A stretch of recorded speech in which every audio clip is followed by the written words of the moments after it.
যেটি ইইউ সেটেলমেন্টের ক্ষেত্রে নতুন কিছু পরিবর্তন এসেছে। যারা প্রি সেটেলমেন্টে আছে তাদের ক্ষেত্রে এই এগ্রিমেন্ট অনুযায়ী তাদের ভিসাটা কিন্তু কোনো এক্সপায়ারি ডেট থাকবে না। যারা প্রি সেটেলমেন্টে আছেন তারা যখন সময় হবে অটোমেটিক্যালি তারা সেটেলমেন্ট পেয়ে যাবে। মানে সেটেলমেন্টের জন্য যে বাড়তি এই হোম অফিসকে অর্থ দিতে হতো সেই অর্থটা থেকে তো তাহলে বেঁচে গেল অ্যাপ্লিকেশন আবেদনকারীরা।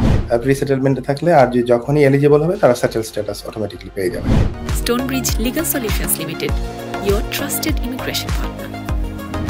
নতুন একটি বিষয় আপনি একটু যদি ইনফরমেশন এসছে যেটি ইইউ সেটেলমেন্টের ক্ষেত্রে নতুন কিছু পরিবর্তন এসেছে সেটি আপনি বলে আমরা অনুষ্ঠানটি শেষ করব। ধন্যবাদ তানভীর ভাই। ইইউ সেটেলমেন্টের ক্ষেত্রে এটা কিন্তু একটা ভেরি ইম্পর্টেন্ট একটা চেঞ্জেস, একটা আপডেট বলবো আমি।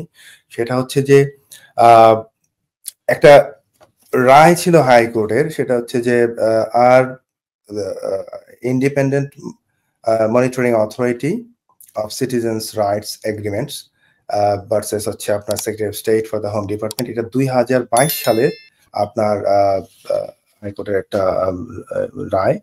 এই জাজমেন্টে আপনার বলা ছিল যে ফার্স্ট অফ অল একটা বিষয় এখানে বলা আছে, যারা প্রি সেটেলমেন্টে আছে তাদের ক্ষেত্রে এই এগ্রিমেন্ট অনুযায়ী আপনার কোনো প্রকার তাদের ভিসাটা কিন্তু কোনো এক্সপায়ারি ডেট থাকবে না।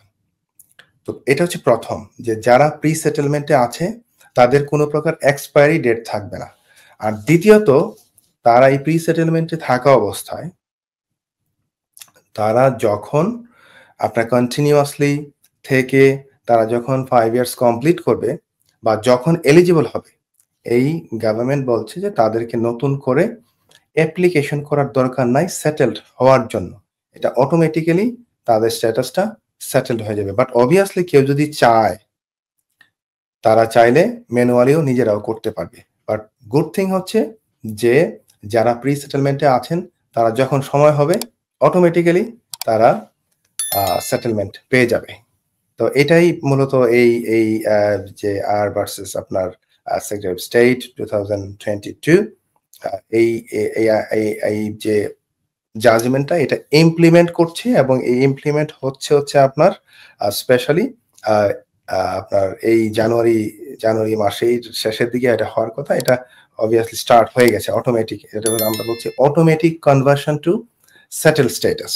সো এটা আপনার শুরু হয়ে গেছে অলরেডি, এবং পরবর্তী ধাপে এটা আরো আস্তে আস্তে এক্সপ্যান্ড হবে।